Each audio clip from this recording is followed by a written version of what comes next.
Good afternoon students. इस lecture में हम एक लेंस के न्यूमेरिकल को सॉल्व करेंगे और उस न्यूमेरिकल के थ्रू लेंस के सारे कंसेप्ट्स को समझेंगे। 10th और 12th के बोर्ड एग्जाम में फ्रीक्वेंटली हमसे इनके क्वेश्चंस पूछे जाते हैं और स्टूडेंट्स हमेशा इनके आंसर्स गलत करके आते हैं क्योंकि वो फॉर्मूले को तो सही से यूज करते हैं, चाहे वो लेंस फॉर्मूला हो या मिरर फॉर्मूला हो, लेकिन साइन कन्वेंशंस में उनसे हमेशा गलती हो जाती है। पॉजिटिव और निगेटिव में कंफ्यूज रहते हैं कि कौन सा कहाँ लगाना है और फाइनली उनका आंसर गलत आ जाता है। तो इस न्यूमेरिकल को सॉल्व करने से पहले हम कुछ बेसिक्स कंसेप्ट्स को समझेंगे। मेनली हमारे पास दो तरह के लेंस होते हैं, पहला है कन्वेक्स लेंस और दूसरा है कॉनकेव लेंस। कन्वेक्स लेंस को हम कन्वर्जिंग लेंस भी कहते हैं और कॉनकेव लेंस को हम डाइवर्जिंग लेंस भी कहते हैं। कन्वेक्स लेंस क्या करती है, पैरेलल बीम ऑफ रेज को कन्वर्ज कर देती है, मतलब पास पास ले आती है। तो ऐसा कि आप डायग्राम में देख रहे हैं, यहाँ पे रेज को उसने कन्वर्ज करके फोकस पे इमेज बना दी। डाइवर्जिंग लेंस या कनकेव लेंस इसका जस्ट ऑपोजिट करती है, वो रेस को डाइवर्ज करती है, मतलब फोकस से दूर भेजती है। That is why it is known as diverging lens. एक चीज हम हमेशा याद रखेंगे, कॉन्वेक्स लेंस के फोकल लेंथ को हम हमेशा पॉजिटिव रखेंगे और कनकेव लेंस के फोकल लेंथ को हम हमेशा निगेटिव रखेंगे। इन साइन कन्वेंशंस को हम हमेशा न्यूमेरिकल को सॉल्व करते समय ध्यान रखेंगे।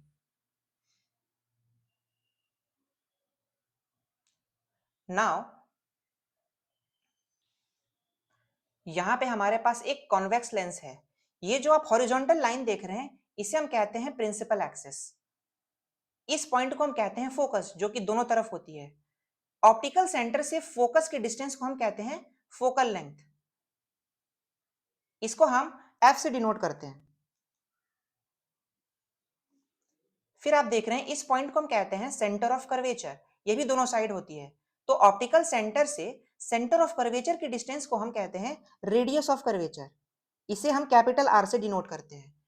फोकल लेंथ और रेडियस ऑफ कर्वेचर में एक रिलेशन होता है, F equal to R by 2।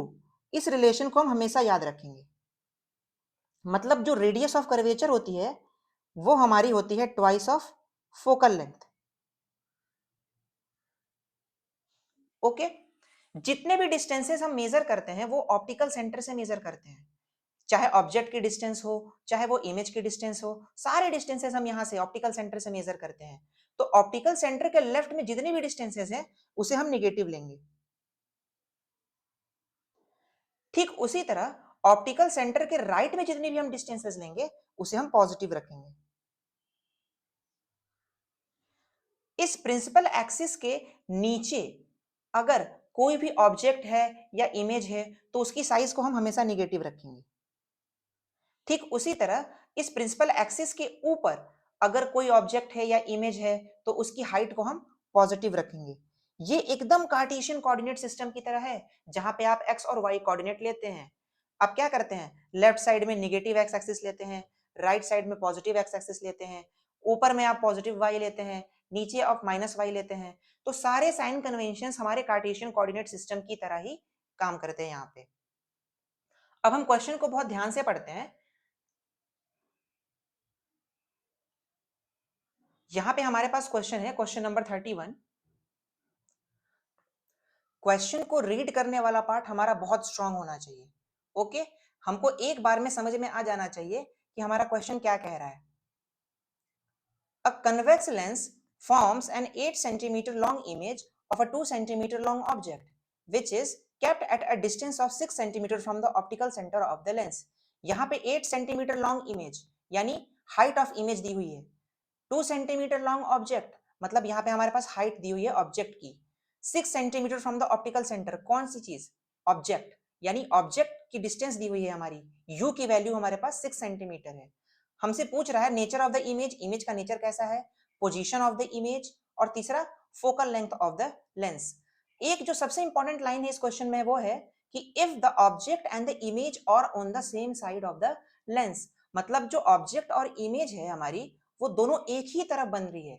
इसको जैसे ही बच्चा रीड करता है तुरंत उसके दिमाग में क्लिक होता है image formation by convex lens.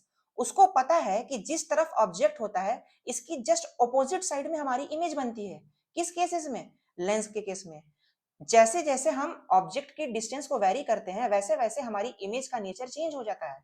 जैसे कि आप पहले केस में देख रहे हैं, यहाँ पे रेज पैरेलल आ रही थी इनफाइनाइट से, तो हमारी इमेज बन रही थी फोकस पे। धीरे धीरे हम जैसे ही ऑब्जेक्ट को लेंस के पास लेके आते हैं, हमारी जो इमेज है उसका साइज बढ़ने लगता है। पहले देखिए इमेज का साइज छोटा, फिर बड़ा, फिर और बड़ा, धीरे धीरे इमेज का साइज बढ़ता जा रहा है। और जैसे जैसे हमारी ऑब्जेक्ट फोकस के पास आ रही है, हमारी इमेज भी दूर भाग रही है। पहले इमेज फोकस पे, फिर बाहर बन रही है, फिर और आगे।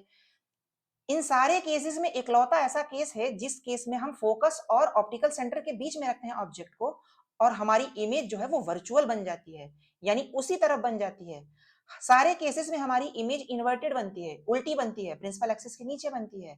बट इस लास्ट केस में हमारी इमेज इरेक्ट बनती है, अपराइट बनती है, मतलब प्रिंसिपल एक्सिस के ऊपर में ही बनती है। तो उसको समझ में आ गया है कि ये लास्ट केस का ही न्यूमेरिकल है।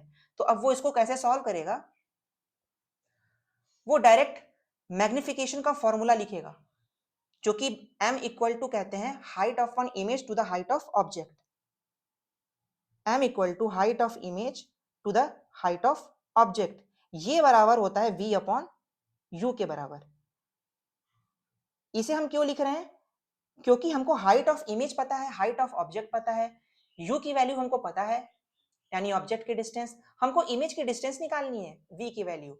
तो हाइट ऑफ इमेज है हमारे पास 8 सेंटीमीटर, हाइट ऑफ ऑब्जेक्ट है हमारे पास 2, v की वैल्यू हमें नहीं पता है, u की वैल्यू है हमारे पास 6।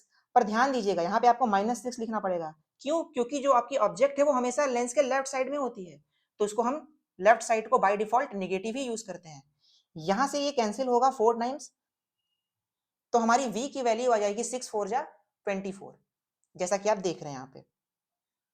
तो हमारी u की वैल्यू भी नेगेटिव आ रही है और v की वैल्यू भी नेगेटिव आ रही है। ऐसा क्यों? क्योंकि दोनों एक ही साइड बन रहे हैं, जो कि हमारे क्वेश्चन को फुलफिल कर रहे हैं। नाउ अब आपको फोकल लेंथ निकालना है। मैग्निफिकेशन 4 का मतलब है कि जो हमारी इमेज है वो 4 टाइम्स मैग्नीफाइड है, किसके? ऑब्जेक्ट के। ठीक है, मैग्निफिकेशन का मतलब यही तो होता है कि हमारी जो इमेज है वो ऑब्जेक्ट से कितनी बड़ी बन रही है, 1x 2x 3x 4x। हम कहते हैं ना प्लेन मिरर की जो मैग्निफिकेशन होती है वो 1 होती है। क्यों? क्योंकि वहां पे ऑब्जेक्ट और इमेज दोनों की साइज बराबर होती है। अब यहाँ पे हम फोकल लेंथ को निकालने के लिए क्या करेंगे? लेंस फॉर्मूला का यूज करेंगे। तो लेंस फॉर्मूला के हिसाब से हम लिखेंगे 1 upon v minus 1 upon u equal to 1 upon F.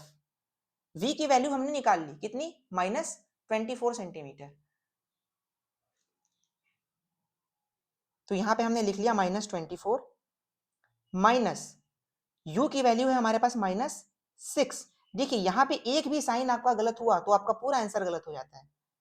तो इसीलिए मैंने कहा आपको बहुत ज्यादा केयर करना होगा इसके न्यूमेरिकल को सॉल्व करते समय।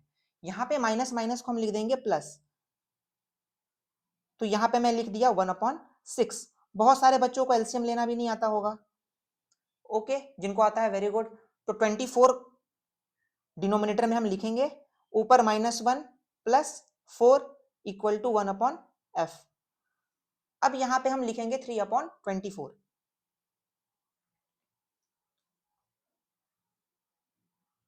ये कैंसिल हो जाएगा 8 से, तो यहाँ पे हमारे पास फोकल लेंथ आ जाएगी 8 सेंटीमीटर। देखिए फोकल लेंथ हमारी आ गई पॉजिटिव में, मतलब कि जो हमारा लेंस है वो है कॉन्वेक्स।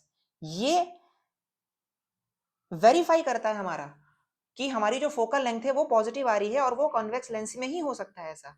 और जो नेचर हमारी आ रही है इमेज की, वो वर्चुअल आ रही है, मैग्नीफाइड आ रही है, और इरेक्ट इमेज बन रही है, अपराइट बन रही है, मतलब प्रिंसिपल एक्सिस को ऊपर बन रही है। तो इसी तरह से हम सारे न्यूमेरिकल्स को सॉल्व करते हैं, चाहे वो लेंस के हो चाहे मिरर के हो। तो इस लेक्चर में इतना ही। Thank you.